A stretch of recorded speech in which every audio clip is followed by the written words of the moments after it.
For this month, we continue to move through the letter to the Ephesians for our second reading. So we've been focusing my preaching on moving through this letter, where St. Paul reflects the first few chapters, who is God, and therefore who are we, and how are we to live? Who is God, therefore who are we, who am I, and therefore how are we to live? So now he's moved from this reflection of the marvelous, incredible love of God for us, the lavish grace he's placed upon us, that we were once enemies of God, but through Christ's blood we were reconciled to him, made friends of God, and more than that, made children of God. So that means then, St. Paul reflects for the rest of the letter, this transforms how we see the world and how we are to live. And this is what brings us to chapter 4 of Ephesians that we hear from today. That there's a transformation from an old way of life to the new way of life. An old way of thinking to a new way of thinking, from an old self to a new self. As he says today, I declare and testify in the Lord that you must no longer live as the Gentiles do in the futility of their minds. You should put away the old self of your former way of life, corrupted through deceitful desires, and be renewed in the spirit of your minds, and put on the new self. I wanted to reflect today on this old self and this futility of minds, this old way of thinking, and the new way that Christ gives us of viewing the world. Because as we look at the world today, and the sort of increasing, you might say, of secularization comes with it a vision of the world, a way of thinking. And so, in reflecting on that, what is that old way of thinking, and what is the way that Christ is calling us to think and view the world? As we observe this, the culture, sometimes the society, there's different messages out there. One of the messages is this, you might say, a victimized vision of the world. That the state of the world is not my fault, but everybody else's fault who are oppressing me. Well, where does that come from? There's a temptation, I think, in our modern way of thinking in the world, secular way of thinking, of reducing all relationships to be about power. Reducing all relationships to be about power. And the greatest value, the greatest good, is unbridled freedom. That I should be able to do whatever I want, whenever I want, wherever I want, with whomever I want, in whatever way I want. And so, how do I get there? Well, by having more power. And anything that limits that freedom for me to do whatever I want, wherever I want, whenever I want, with whomever I want, in whatever way I want, is bad. Anything that limits that. And this view of the world then begins to see that there's no place for morality, because morality starts to tell me how I should live. It can limit my freedom. Because you start telling me that there's a way I ought to live or should live. Well, that's an imposition on my freedom. And also, as I said, it reduces all relationships to merely about power. And so it makes all relationships about that there's essentially an oppressor and a person oppressed, an oppressee, we might say. It reduces all relationships to that. And therefore, the person with the power is bad, and the person, because they're the oppressor, and the person who has less power, they're the oppressed, and so we have to support them. And that's essentially the value system of the modern world. Men are stronger than women, therefore all women are oppressed. Races, this race has power, this race doesn't, therefore oppress. Whoever has power is bad, whoever doesn't have power is good. I'm not trying to get overly political. Don't hear what I'm not saying. There are valid forms of oppression, and we need to respond to those and pay attention to those. But as I said, sometimes in our modern world, the response is wrong because it only sees all systems as merely power systems. And you can begin to see that this becomes problems, or creates problems. Who's bad? Those who wield power. So what's the answer? Tear down all those in power. Well, what about then those who without power rise to power? Well, then they become the bad guys. And there's a flaw that assumes the only value, the only desire in the human heart is essentially power and unbridled freedom. This is original sin at its finest. Because what was the original sin? To eat of the tree of the knowledge and good and evil. Right and wrong is whatever I want it to be. So don't you dare tell me how to live. Don't oppress my freedom, my power. You begin to see there's also an inherent selfishness in the seeking of power. And the problem is, I think, that sometimes we don't see it, or people don't see it, because they respond to valid injustices, but respond by seeking to merely thinking about power. Okay, so the problems of the world. But what is it that we are called? How are we called to see the world as Christians? What is this new way of life that Christ is calling us to, this new self, this new way of viewing the world, to put on the mind of Christ? In the Christian worldview, the greatest value is not unbridled freedom, that I can do whatever I want, wherever I want, whenever I want, with whomever I want, in whatever way I want. I practice that a lot, by the way.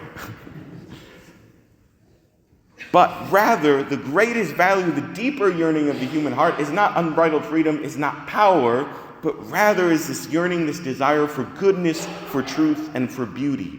That these are the highest goods that the human heart ultimately yearns for. Goodness, truth, and beauty.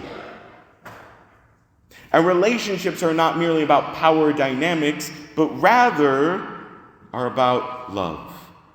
How am I called to love?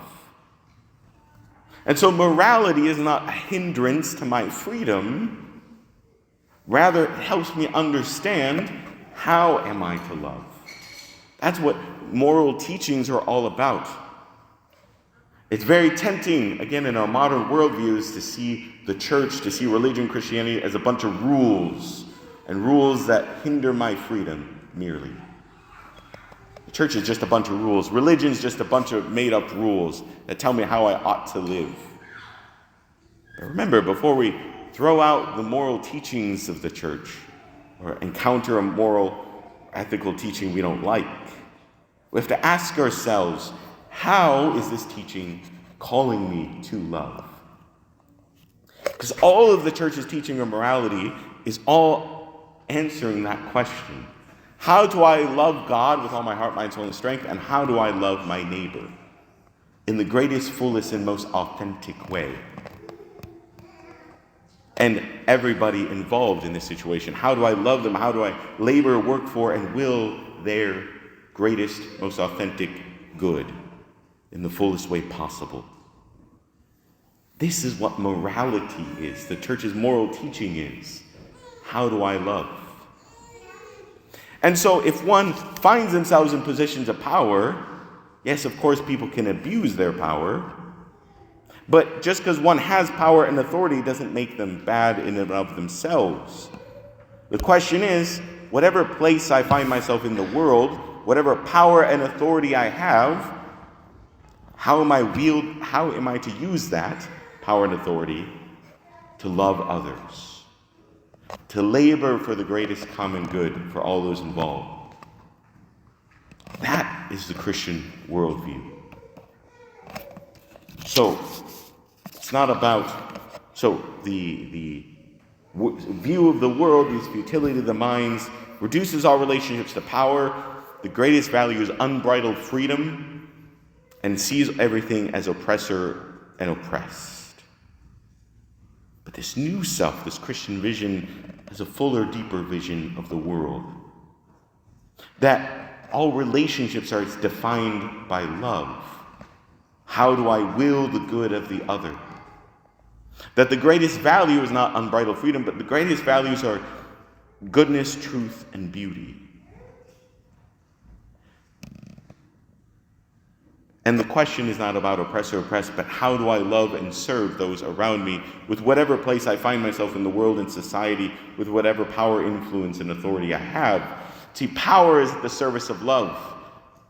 The secular world wants to say that all love is merely power play. Well, you love others so you can have power over them. The Christian worldview is the opposite. All power is meant to be at the service of love. Oh, and one last thing. Suffering. The other old view of the world, the secular view of the world, is that all pain, all suffering is to be avoided at all costs, and pleasure is the other greatest good. Really, unbridled freedom, power, and pleasure. That's the view of the world. But in Christianity, certainly, we don't want unnecessary suffering, but also suffering is not the greatest evil. Because sometimes we have to do the right thing and it involves suffering. So in the Christian worldview, suffering can be a part of this greater work of God. That suffering can be redemptive. That when I suffer for doing good, Jesus says we are blessed. That when I suffer, sometimes it can help me become less selfish. That I can offer my suffering out of love of others, uniting it with the suffering of Christ on the cross. So we don't reduce all to power, to unbridled freedom, to oppressor and oppressed, to pleasure. Rather, we see the world through the lens of the seeking of goodness, of truth, of beauty, and asking the question, how am I called to love? And whatever power and authority I have, how do I use that to bless others, to love others, to labor for the good of others? And when I suffer, how can I offer that then to be something redeeming in the world? To offer in prayer and love.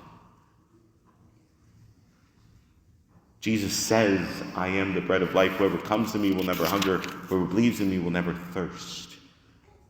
And when we give all these things to him, he can use all things in our life, even our shortcomings, limitations, and sufferings, for greater good, to help us see more fully the deeper goodness, truth, and beauty, and to more fully and more deeply and more authentically to love. And as St. Mother Teresa says, if I love until it hurts and I feel like I have no more to give, keep loving. You'll find there's only more love when we draw on him who is the source of love. Jesus, the bread of life, who says we will never hunger and never thirst. So brothers and sisters, I declare to you to testify in the Lord that you must no longer live as the Gentiles do in the futility of their minds. That is not how you learn Christ, assuming that you have heard of him and were taught of him as truth is in Jesus.